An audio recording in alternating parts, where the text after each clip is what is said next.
하나님께 한 약속. 나는 큰형의 뜻대로 공군기술학교에 지원했다. 그런데 결과는 불합격이었다. 필기시험과 신체검사를 통과하고 대전까지 가서 면접을 보았는데 떨어졌다. 그래서 어쩔 수 없이 인문계 고등학교에 진학하게 되었다. 형이 종이에 무언가를 써서 내밀었다. 다 기억나지 않지만 대충 다음과 같은 내용이었다. 대학은 보내주지 않는다. 고등학교도 납부금이 없으면 언제든지 그만둔다. 졸업하자마자 집을 나간다. 정말로 이 약속은 지켜졌다. 나는 고등학교 3학년 입시가 끝나자 바로 큰형 집에서 나와야 했다. 조카들이 커서 내 방을 써야 한다는 것이었다. 이불 한 장과 책가방만 들고 독서실로 갔다. 대학 입학시험도 떨어지고 당장 어떻게 해야 할지 막막했다. 설날이라 독서실이 문을 닫았다. 눈도 내리는데 갈 데가 없어 거리를 한참 헤매고 다녔다. 친구들에게 전화를 해보았지만 다들 가족들이 모여 있어서 안 된다고 한다. 마지막으로 오랫동안 연락을 못했던 중학교 동창인 성욱이에게 전화를 했다. 성욱아, 오늘 너희 집에 좀 가면 안 되냐? 괜찮아, 어서 와. 성욱이네 집에 가서 하룻밤을 잤다. 겨우 길에서 자는 것은 면했지만 걱정이 되었다. 내 인생은 어떻게 될 것인가. 성욱이는 그 설날에 재워주고 떡국만 끓여준 것이 아니었다.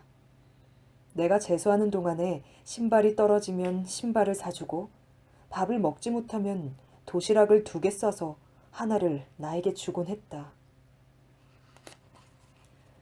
그즘 어머니가 나를 찾는다는 소식을 들었다. 어머니를 만나러 갔다. 어느 아저씨와 조그만 단칸방에서 살고 계신다. 나를 보시자마자 우신다. 너 대학 시험 본다고 너희 형이 네 욕을 얼마나 했는지 모른다. 막둥아, 이제 엄마랑 같이 지내자. 하지만 그럴 수 없다. 조그만 방 한 칸에서 낯선 아저씨와 같이 사는 것은 아니다. 나중에 꼭 오겠다고 말하고 나오는데 어머니가 너 가면 나는 죽는다 하며 우신다. 아저씨는 떠나고 어머니랑 같이 살게 되었다. 전기가 들어오지 않고 화장실도 없는 버려진 초가집에서 간신히 전기를 끌어오고 불을 지펴서 어머니와 함께 살았다. 재수를 할 환경은 아니었지만 난 대학에 대한 꿈을 버릴 수 없었다. 갈등은 계속되었다. 대학에 갈 수 있을까? 대학이라는 것이 내 인생에 정말 있는 것일까? 형 말대로 내가 철이 없어서 대학 간다고 날뛰는 것은 아닐까? 설사 대학에 합격한다고 해도 입학금은 어떻게 하나? 재수를 한다고 했지만 이런저런 생각으로 제대로 공부에 집중할 수가 없었다. 그렇게 시간을 보내다 결심했다. 대학을 포기하고 울산으로 가서 기술을 배워야겠다. 기술을 배워서 취직하고 노동운동을 해야겠다고 생각했다. 사실 대학에 가고자 하는 이유가 나의 출세를 위한 것은 아니었다. 초등학생 때 광주에서 5.18 민주화 운동을 보았다. 어린 마음이었지만 조국의 민주화를 위해 인생을 바쳐야겠다는 생각이 들었다. 고교 시절 내내 난 공부보다는 시위에 열심이었다. 거리에 나가서 어른들과 시위를 하는 것이 내 중요한 일과였다. 역사에 남은 공산당 지도자들도 다 10대의 당원이 되지 않았는가. 나도 10대의 당원이 되자. 나의 꿈은 진보정당의 당원이 되는 것이었다. 그래서 내가 살아있는 동안에 당이 정권을 잡지 못한다고 해도 전국 각지에 지구당을 만들어 진보정당 운동을 하겠다고 결심했다. 낮에는 정당 활동을 하고 저녁에는 동지들과 포장마차를 해서 생계를 꾸리는 삶을 꿈꿨다. 어차피 대학이 운동을 위한 정거장 같은 곳이라면 일찍 노동운동을 하는 것도 괜찮다는 생각이 들었다. 그런데 주변 사람들과 이런 이야기를 나누었더니 모두 말린다. 일단 대학 입시는 보라고 한다. 맞다. 일단 시험은 보고 안 되면 그때 해도 늦지 않다. 그즘 난 절실하게 하나님께 기도하고 있었다. 9살 때부터 다니던 교회였지만 그때만큼 절실하게 기도한 적은 없었다. 재수를 하면서 아침마다 어머니와 함께 가정예배를 드리며 기도했다. 시편 한 편을 읽고 찬송가 한 장을 부르고 하나님께서 고아와 과부를 불쌍히 여기신다고 하셨는데 어머니는 과부이고 난 고아처럼 자랐으니 불쌍히 여겨달라고 간절히 기도했다. 그러던 어느 날 나는 하나님께 약속을 했다. 하나님, 대학에 합격해도 납부금이 없어서 대학에 가지 못할 것 같습니다. 그런데 만약 대학에 보내주신다면 하나님의 일을 제일 먼저 하겠습니다. 서원 기도라기보다는 대학에 보내달라는 기도였으나 두고두고 생각나는 것을 보면 하나님께서 이 기도를 들으시고 응답하신 것 같다. 후에 대학에 진학해서도 이 기도가 마음에 걸렸다. 세상을 향한 분노.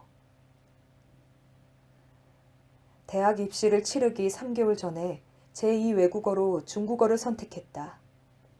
공부를 열심히 할 수 있는 상황은 아니었다.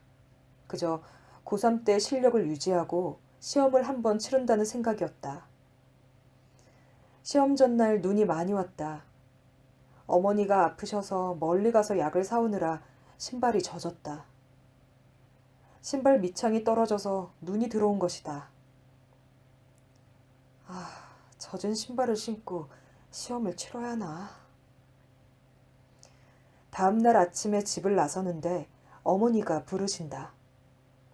기라, 저기 장화 하나 주워다 놨는데 신어봐라. 공사장 인부들이 신는 장화였다. 신어보니 내 발에 딱 맞는다. 젖은 신발은 가방에 넣고 장화를 신고 시험을 보러 갔다. 의외로 아는 문제가 많았다. 중국어도 많이 맞춘 것 같다. 시험이 끝나고 나름 잘 친 것 같다는 생각이 들었다.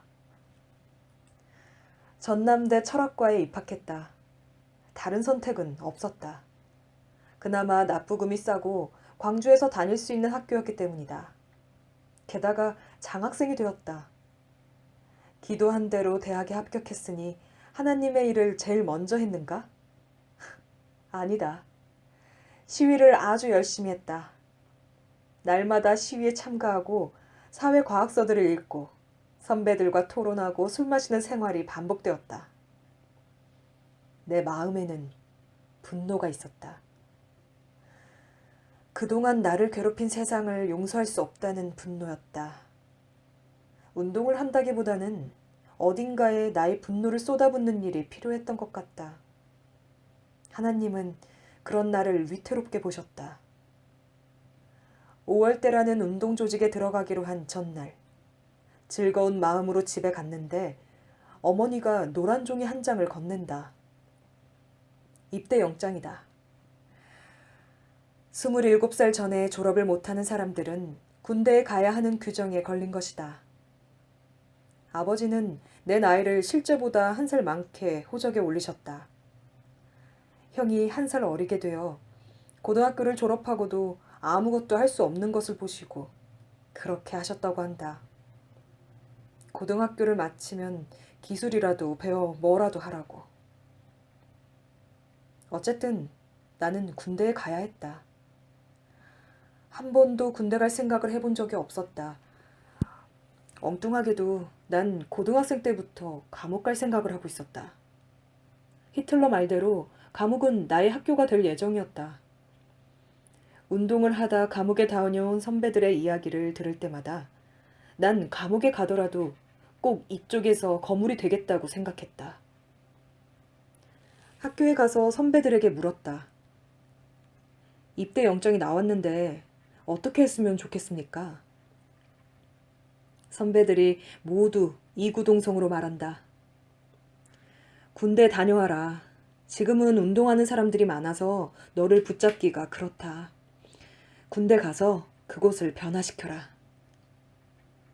선배 중 단 한 명이라도 군대 가지 말고 같이 운동하자고 했다면 난 군대에 안 가려고 도망이라도 다녔을 것이다.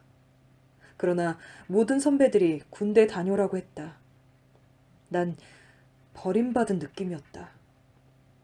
그러나 하나님은 나를 군대에서 기다리고 계셨다.